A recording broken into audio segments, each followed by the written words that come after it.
Jim Kushner has been a Rotarian for 33 years. He is a former ambassadorial scholar, founder and past president of the Inwood Rotary Club, and recipient of Rotary's Service Above Self Award.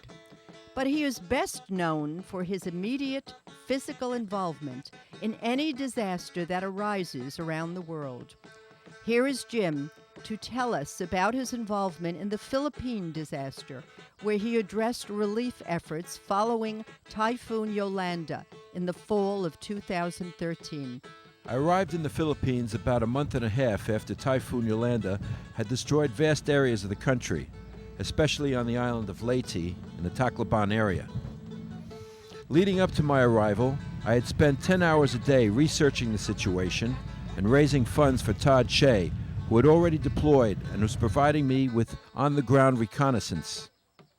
In the past, I had partnered with Todd during Hurricane Katrina, the typhoon in Japan, and the earthquakes in Haiti and Pakistan.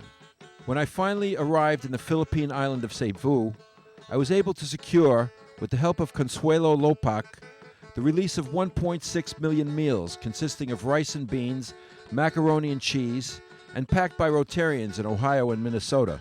We reshipped the packages of food to the island of Leyte, where I teamed up with Brian Lydon, with whom I worked the Hurricane Sandy disaster in the Rockaways. In Tacloban, along the coast, we distributed the meals with the help of locals Daisy May Molo and Helen Asadillo. Brian Lydon had developed cancer as a result of his humanitarian involvement at Ground Zero after the attacks of 9/11.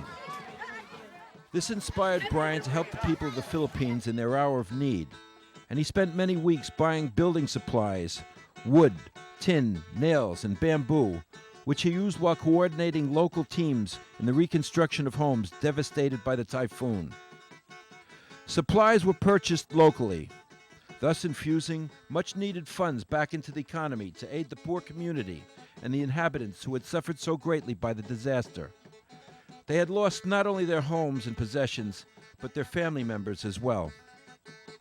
These were the people who had fallen through the cracks, uninsured, destitute, and without any social safety net. I saw in the eyes of those benefiting from our work hope and gratitude, even from the survivors of families who had lost loved ones to the ravages of the storm. Typhoons, wars, natural disasters that have plagued the world since the beginning of time will continue.